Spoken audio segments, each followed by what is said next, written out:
good morning, or good afternoon. Thank you for assisting to this presentation for our microeconomics group project for Ronald Mora team.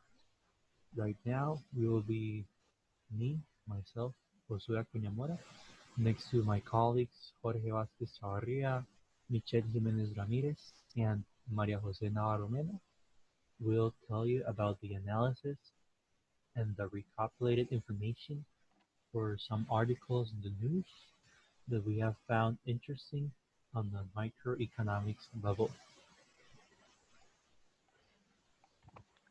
Hello, I am Jorge Vásquez, and I am going to introduce you to the first article in the news video that we are going to analyze in this first part. The video is from BBC News.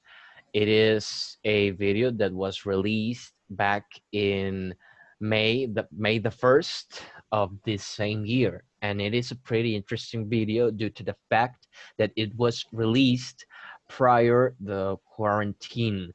The video is set up in New York City, and it tells the reaction of the New York City people, the citizens, that and their reactions to the incoming quarantine that was just beginning when the virus arrived in the USA. In the video, it tells us about various government measurements that they began to take, and it also tells us about some very interesting reactions that the public had with various topics. The segment that we are going to discuss is located between the 1 minute and 30-second mark until the 2 minutes and 30-second mark.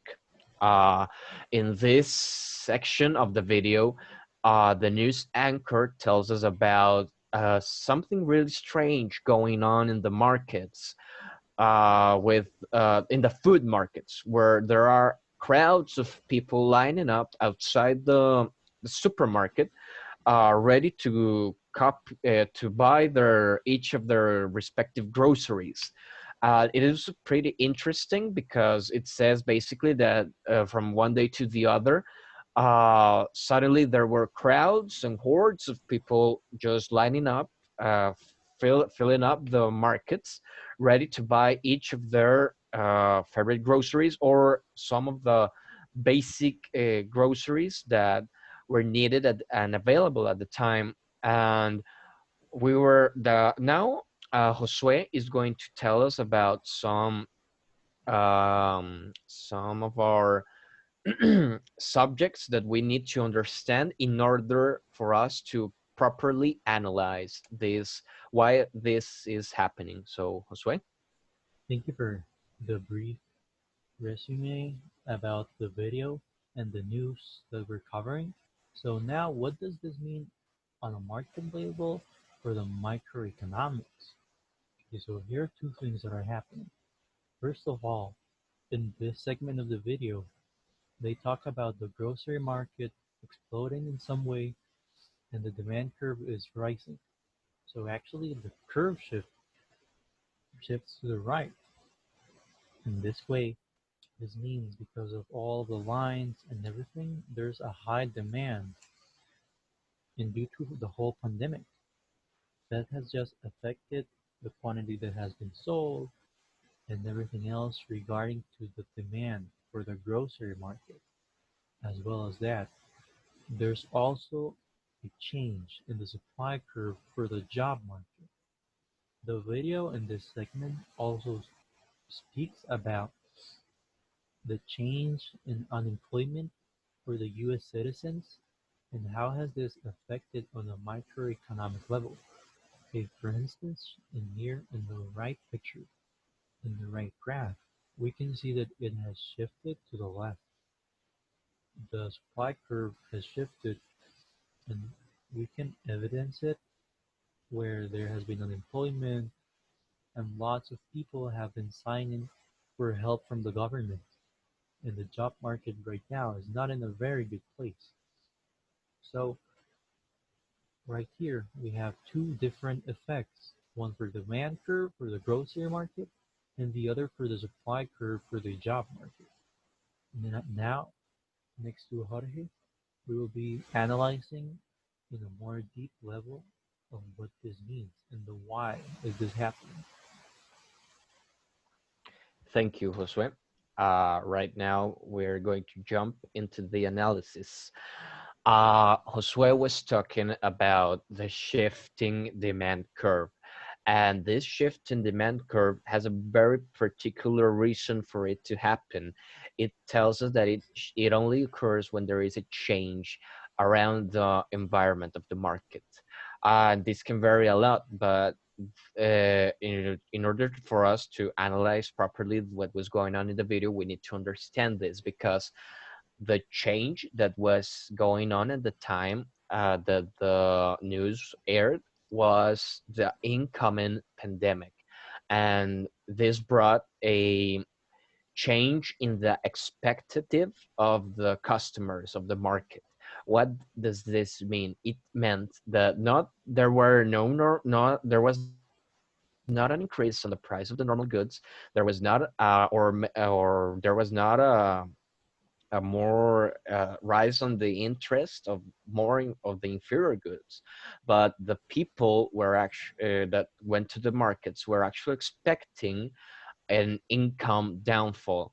So what they decided to do was to go right away to their local market store or store and buy right away every basic item that they were going to need in response to this income downfall that they began to expect. So this caused that at the time of the when the news was published, that everyone went to the markets, and it became a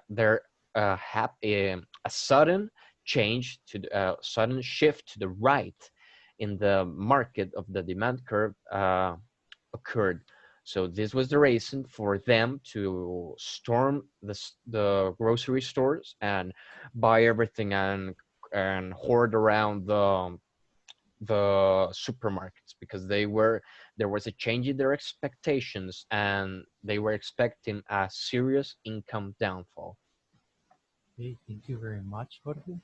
So yeah, so as he explained the demand curve, I will now cover the supply curve for the job market. And actually, these two are very related. Right here, we can see that they have an income downfall in general due to the lots of losses in jobs and people not having a job and their income, which they normally have.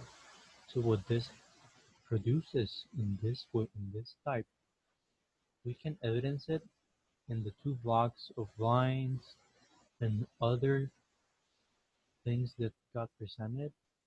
And right here, we can see that in most of the cases, what it will affect in the demand curve in some way for some of the goods are in the normal goods.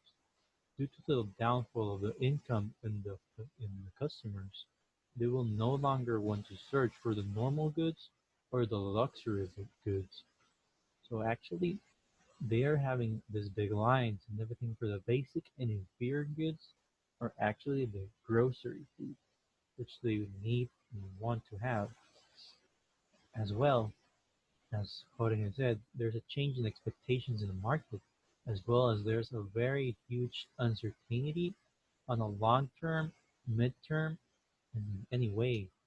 The customers no longer know if the goods are if the goods prices are going to rise or if they're going to fall. Most likely they're going to rise in the future because there is not enough supply in this area. But as well, the supply for their income is not going anywhere in some way. So that is why there's just so many floods and lines from the customers to buy these goods. Now, thank you for this part, for staying this part of the analysis. Now my other two colleagues will continue with the other news.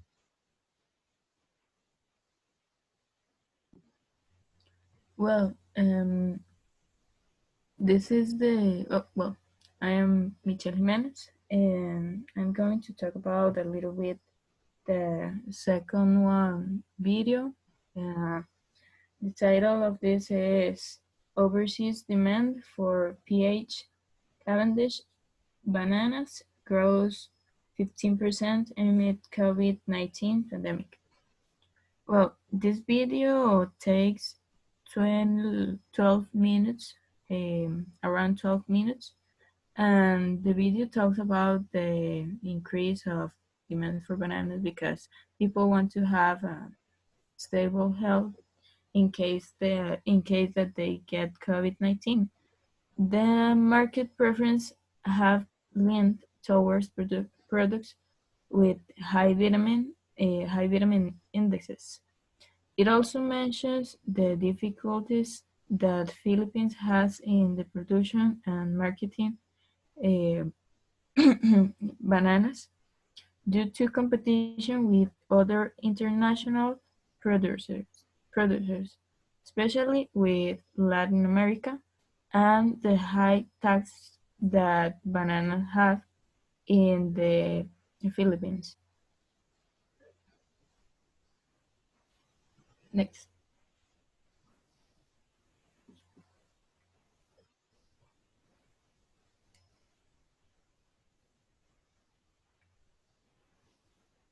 I am Maria Jose Navarro. Monopolistic competition is very common in some services, such as restaurants and gas stations, but it also exists in some manufacturing industries. In this market, there are three conditions that must be met, which are a large number of competitors, product differentiation, and free entry and exit of the industry in the long term.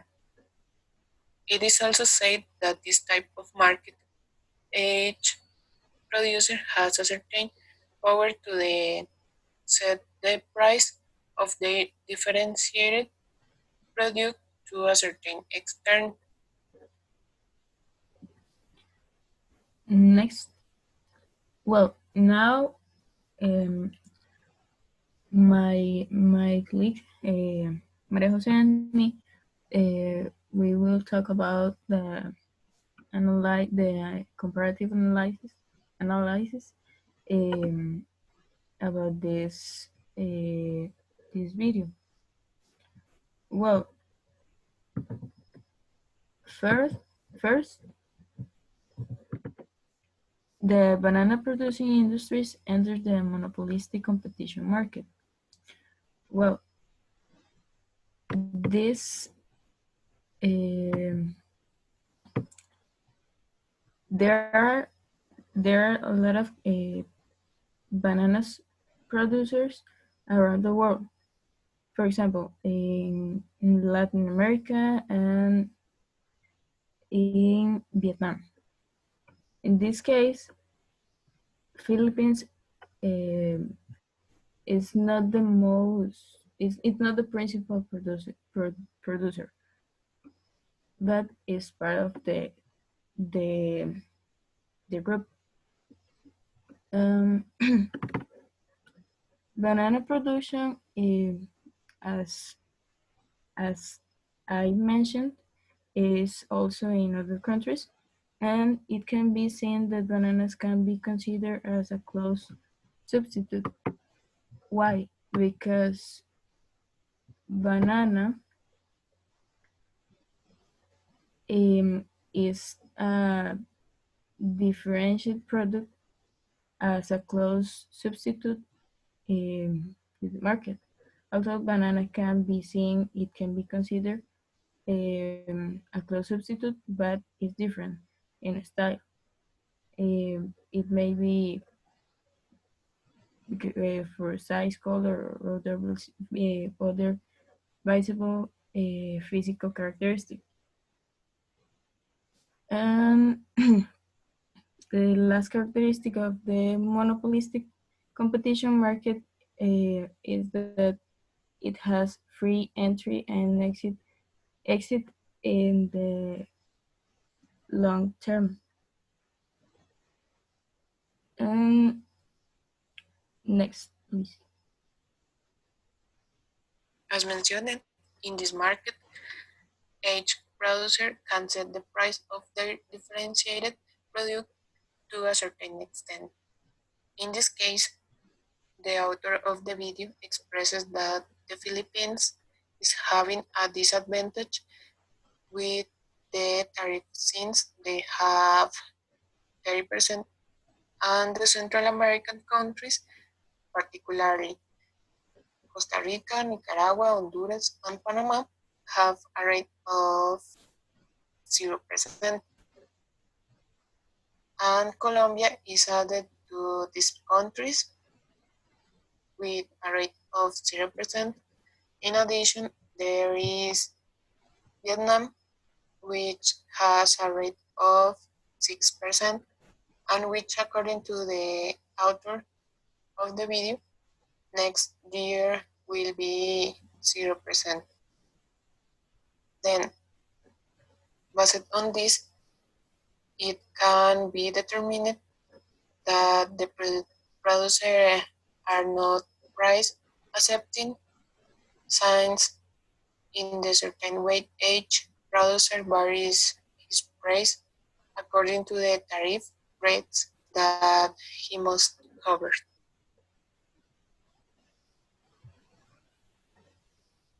Thank you very much for assisting to this presentation.